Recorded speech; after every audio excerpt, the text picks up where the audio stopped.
वो दिन हवा हुए जब पसीना गुलाब था, अब इत्र भी मलो तो मोहब्बत की बू नहीं। देश जब गुलाम था तो हमारे यहाँ धर्म, पंथ, जाति, इस तरह की कोई रवायतें इतनी तेजी के साथ मनमुटाव और इतना द्वेष कभी भी नहीं था। और शायद यही कारण था कि जब हमारे देश के लोगों ने जाति, धर्म, पंथ सबको छोड़ करके आज़ादी की लड़ाई लड़ी और एक लंबे लड़ाई के बाद हम आज़ाद हो सके। लेकिन आज़ादी के बाद लगातार राजनैतिक दलों के दखल ने पूरे समाज को जाति, धर्म, मजहब और उपजातियों में इतना टुकड़ा टुकड़ा कर दिया, इतने टुकड़ों में बांट दिया कि हर परिवार में ही करीब करीब जितना बड़ा परिवार है उतने राजनैतिक दलों के लोग उस परिवार में रहने लगे। नमस्कार, बेधड़क खबर देख रहे हैं आप। मैं हूं विमलेश शुक्ल।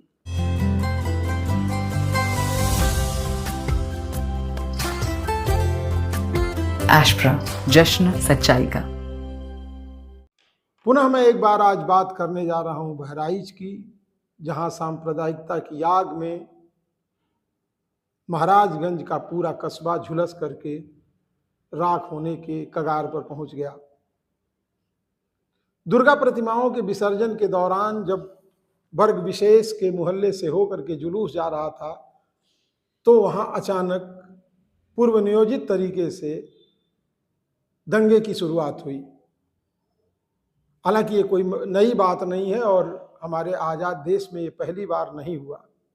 इस तरह की घटनाएं आमतौर पर बरसों बरसों से चली आ रही हैं, लेकिन इस पर कोई गंभीरता से विचार करने वाला नहीं है। राजनीतिक दलों ने पूरे समाज को इतने टुकड़ों में बांट दिया है कि हम अलग अलग टुकड़ों में बंट करके भी एक दूसरे से राग और द्वेष रखने लगे हैं। और इस राग द्वेष का ही परिणाम है कि इस तरह की हिंसक घटनाएं गाहे बगाहे हमारे सामने आती रहती हैं।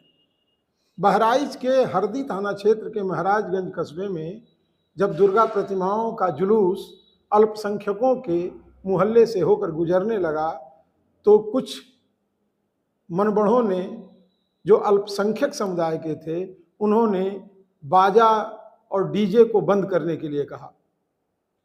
प्रत्यक्षदर्शियों की माने तो जब उन लोगों ने तेज आवाज में बज रहे साउंड बॉक्स को बंद करने की बात कही तो जुलूस में शामिल लोगों ने कहा कि 2, 4, 10 मिनट की बात है, जुलूस आगे निकल जाएगा और हम लोग भी आपके तमाम कार्यक्रमों में सहयोग करते रहे हैं, तो इतनी तो आप सहयोग की बात कबूल ही कर सकते हैं, स्वीकार कर सकते हैं और जुलूस निकल जाएगा।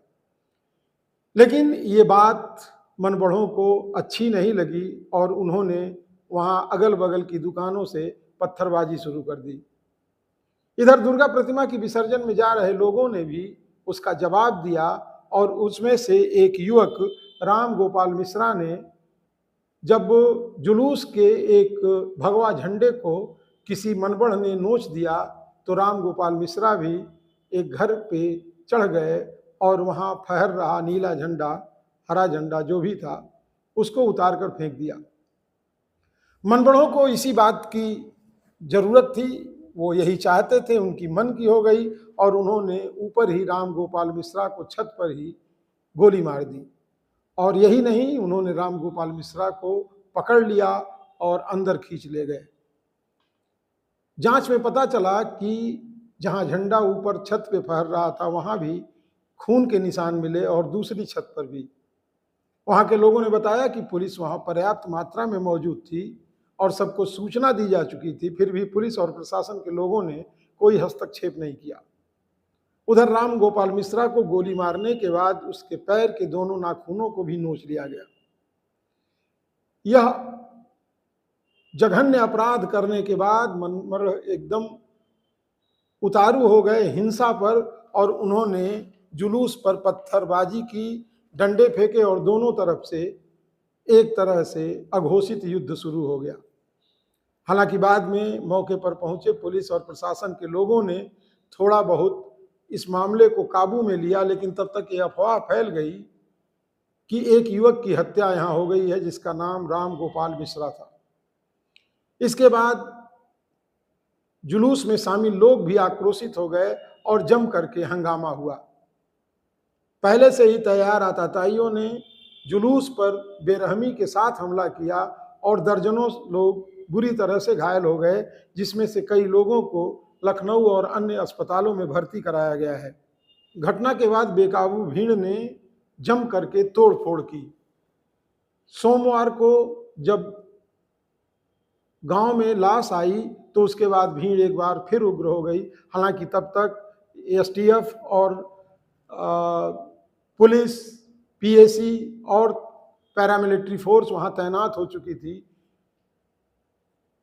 आरोपी जो भी थे वो धीरे धीरे फरार हो गए थे। पुलिस ने फिर भी 51 आरोपियों को गिरफ्तार कर लिया है और बाकी आरोपियों की तलाश जारी है। पुलिस टीमें बना करके आरोपियों की तलाश कर रही है।